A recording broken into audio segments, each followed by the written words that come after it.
Friends, welcome to Sri family media. இன்றைக்கி நம்ம சேனலில் ஒரு மினி குக்கிங் தான் பார்க்க போகிறோங்க. ஆமாம், இன்றைக்கி வந்து நான் மார்னிங் வந்து பிரேக்ஃபாஸ்ட்டுக்கு வந்து ப்ரெட் ஆம்லேட் சாப்பிட்லாம் அப்படின்னு நினச்சேன். பட் ப்ரெட் இல்லை, அதனால் வந்து சரி ஆம்லேட் மட்டும் டேஸ்ட்டாக எப்படி செய்யலாம் அப்படின்றதுக்காக நான் வந்து பார்த்திங்கன்னா ஒரு ஜாரில் வந்து கொஞ்சம் கொத்தமல்லி, ஒரு கைப்பிடி கொத்தமல்லி, ஒரு பச்சை மிளகாய் கூட கொஞ்சம் உப்பு சேர்த்து அதை வந்து நான் ஒரு சட்னி பதத்துக்கு வந்து அரைச்சிக்கிட்டேன். அப்புறம் வந்து பார்த்திங்கன்னா இதில் 2 முட்டை எடுத்திருக்கேன். 2 முட்டை வந்து போதுமானதாக தான் இருக்கும். என்னென்னா மஞ்சக்கருவோடு எடுத்திருக்கேன்.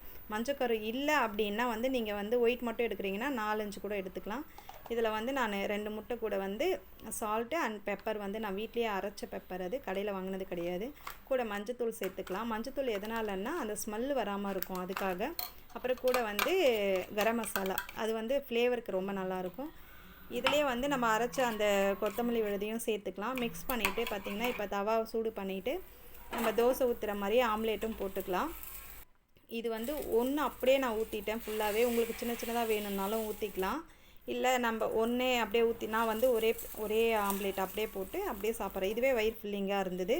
செம டேஸ்ட்டாகவும் இருந்தது, காரசாரமாக. வேறு எதுவுமே சாப்பிட தேவையில்ல, சைடிஸ் இல்லாமல். ஓகே ஃப்ரெண்ட்ஸ், ட்ரை பண்ணி பாருங்கள். தேங்க்ஸ் ஃபார் வாட்சிங். பாய்.